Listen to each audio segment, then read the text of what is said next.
Assalamualaikum. This is Tahir Afaki and you are watching my channel Wide Vision. दोस्तों, what is political science में खुश आमदीद। हमारा आज का मौजू है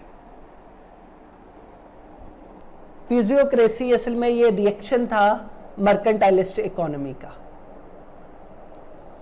इसके मुताबिक क्योंकि मर्केंटाइलिस्ट इकोनॉमी में स्टेट ज़्यादा पावरफुल हो रही थी, स्टेट के पास ज़्यादा से ज़्यादा रिसोर्सेज आ रहे थे, स्टेट गोल्ड एकमुलेट कर रही थी, जिसकी वजह से इंडिविजुअल की हैसियत वो कम हो गई थी, जिसकी वजह से एक तो इंडस्ट्री आने की वजह से लोग एग्रीकल्चर इकोनॉमी से दूर हो गए थे, और प्लस जो फिजियोक्रेट्स जो हैं उनका जो प्रॉब्लम था वो ये था कि लोग नेचर से दूर होते जा रहे हैं, लोग आहिस्ता आहिस्ता नेचर से दूर होते जा रहे हैं, तो इसकी वजह से मसाइल बढ़ रहे हैं।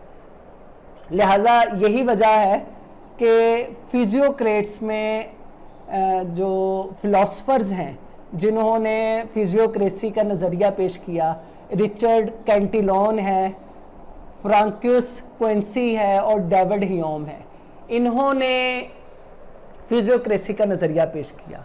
तो इसमें अगर हम देखें, रिचर्ड कैंटिलोन की बुक है essays on the nature of commerce, तो ये आप कह लें कि फिजियोक्रेट्स की बाइबल समझी जाती है। तो इनके अगर हम बुनियादी आइडियाज़ देखें फिजियोक्रेट्स के, क्या क्या इनके बुनियादी आइडियाज़ थे, तो इनमें फिजियोक्रेट्स जो हैं वो गवर्नमेंट ऑफ नेचर के कायल थे, यानी लॉ ऑफ नेचर के। हमारी दुनिया में जिसमें हम रह रहे हैं, अगर हम इसमें नेचर से हट के कोई लॉज लेके आएंगे तो वो हमें नुकसान देंगे। यानी हम ज़मीन से दूर हो रहे हैं, खेती बाड़ी से दूर हो रहे हैं, नेचुरल ऑब्जेक्ट से दूर हो रहे हैं और सरमाया इंडस्ट्री लगा रहे हैं, इंडस्ट्री में अपनी लाइफ को ज़्यादा से ज़्यादा खपा रहे हैं, तो ये हम लोग नेचर से दूर हो रहे हैं। लिहाजा हमें ज़रूरी है कि नेचर के करीब होने के लिए हमें इंडस्ट्री को छोड़ के अपनी इकोनॉमी को एग्रीकल्चर पे डेवलप करना होगा। एग्रेरियन इकोनॉमी वो हमें इस्टेब्लिश करनी होगी। लिहाजा इसके लिए फिजियोक्रेट्स कुछ असूल देते हैं। नंबर 1 तो वो असूल देते हैं कि इंडिविजुअल्स को जो है ज़्यादा से ज़्यादा एम्पावर किया जाए, स्टेट की बजाय इंडिविजुअल ज़्यादा ताकतवर हो, इंडिविजुअल की लाइफ सिक्योर हो। स्टेट का जो बुनियादी फंक्शन है वो इंडिविजुअल की लाइफ प्रोटेक्शन है, इंडिविजुअल को की फ्रीडम को सिक्योर करना है, और प्लस उसकी प्रॉपर्टीज़ जो हैं उनको मैक्सिमम सिक्योर करना। तो ये इंडिविजुअल का स्टेट का फंक्शन है कि वो इंडिविजुअल की लाइफ प्रोटेक्शन, फ्रीडम प्रोटेक्शन और प्रॉपर्टी प्रोटेक्शन, ये स्टेट का मकसद हो। और प्लस एक अहम असूल है, वो है लेसिस फेयर का। लेसिस फेयर का प्रिंसिपल क्या है कि non intervention of state. State जो है इंडिविजुअल्स के मामलात में इंटरवेन ना करे, कम अगर करे भी तो कम से कम करे। तो ये बिल्कुल फिजियोक्रेट्स चाहते हैं कि जो नेचर ने जितना इंसान को आज़ाद किया है हम उतना आज़ाद हो जाएं, ना कि स्टेट के जबर की वजह से या स्टेट की ताकत की वजह से हम अपनी आज़ादी को लॉस्ट कर दें। तो ये फिजियोक्रेट्स के बुनियादी आइडियाज़ हैं, जिनसे अगर हम देखें क्लासिकल लिबरलिज्म जिसकी बुनियाद एडम स्मिथ ने रखी, वो बहुत ज़्यादा मुतासर था। अगरचे वो एग्रेरियन इकोनॉमी का तो कायल नहीं था, इंडस्ट्रियल इकोनॉमी का कायल था, लेकिन फिर भी एडम स्मिथ ने यहाँ से लेसिस फेयर का नज़रिया लिया।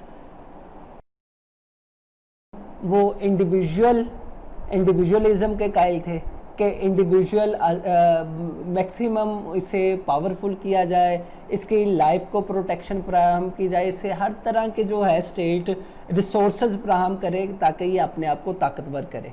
फिर दूसरे नंबर पर लेसिस फेयर का प्रिंसिपल है कि स्टेट की इंटरवेंशन इंडिविजुअल के मामलात में कम हो। स्टेट का सिर्फ और सिर्फ काम है इंडिविजुअल को प्रोटेक्ट करना, उससे फैसिलिटेट करना, उसकी जानो माल का तहफ़्फ़ुज़, उसके आज़ादी का तहफ़्फ़ुज़ और उसको जो है मुख्तलिफ उसके फंडामेंटल राइट्स जो हैं वो फ्राहम करना, वो स्टेट का बुनियादी फंक्शन है।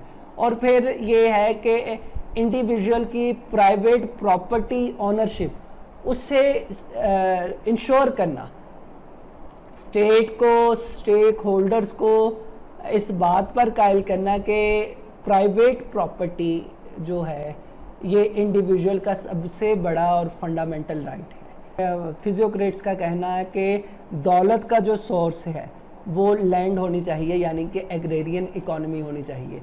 तो ये फिजियोक्रेट्स के आप कह लें कि ये फीचर्स हैं।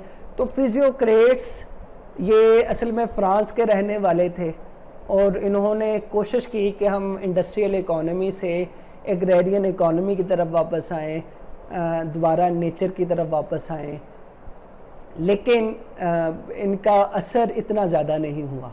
लेकिन अगर देखें इनके जो नज़रियात थे वो आगे गए हैं। इन्होंने अगर मर्केंटाइल इकोनॉमी के ख़िलाफ़ एक बुनियाद जो रखी थी उससे फ़ायदा लिबरल्स ने लिया, एडम स्मिथ ने लिया, जिसकी वजह से बाद में लिबरलिज़म वो वजूद में आया, लिबरल आइडियाज़ इनकी वजह से वजूद में आए।